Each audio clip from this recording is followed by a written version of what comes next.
విజయ అవకాశాలు ఎలా ఖచ్చితంగా గెలుస్తామని గెలవడానికి వాళ్ళే ఏదో జిమ్మింగ్ చేస్తున్నారు. ఓటుకి 5,000 ఇస్తామని కూడా ముఖ్యమంత్రి అన్నాడు. ఆయన వేసిన రోడ్ల మీద తిరగొద్దన్నాడు.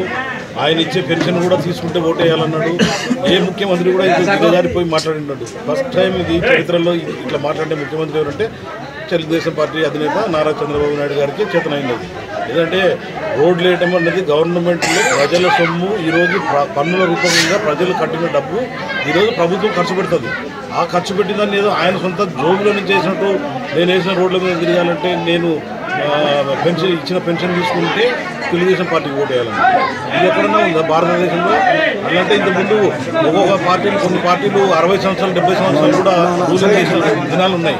మరి వాళ్ళకందరూ చేసినటువంటి కూడా ఇప్పుడు చంద్రబాబు నాయుడు అదే రోడ్డు మీద తిరుగుతున్నారు. మరి చంద్రబాబు నాయుడు ఈరోజు అదే రోడ్ల మీద తిరుగుతున్నాడని గుర్తుపెట్టుకోవాలి. 5,000 రూపాయలు ఓటు కూడా ఇస్తానని చెప్పినాడు. ఎంత దిగజారిపోయి ఈరోజు ముఖ్యమంత్రి మాట్లాడుతున్నాడు. కాబట్టి ఈరోజు వైఎస్ఆర్సీపీ తప్పకుండా గెలుస్తుందని చెప్పే ఉద్దేశంతో ఆయన ఈ దిగజారిపోయి ఇవన్నీ వస్తుంది. ఎలక్షన్ వచ్చేసి ఇంకా పెంచుతాడు ఆయన. 5,000 నుంచి 10,000 కూడా చేస్తాడేమో తెలియదు.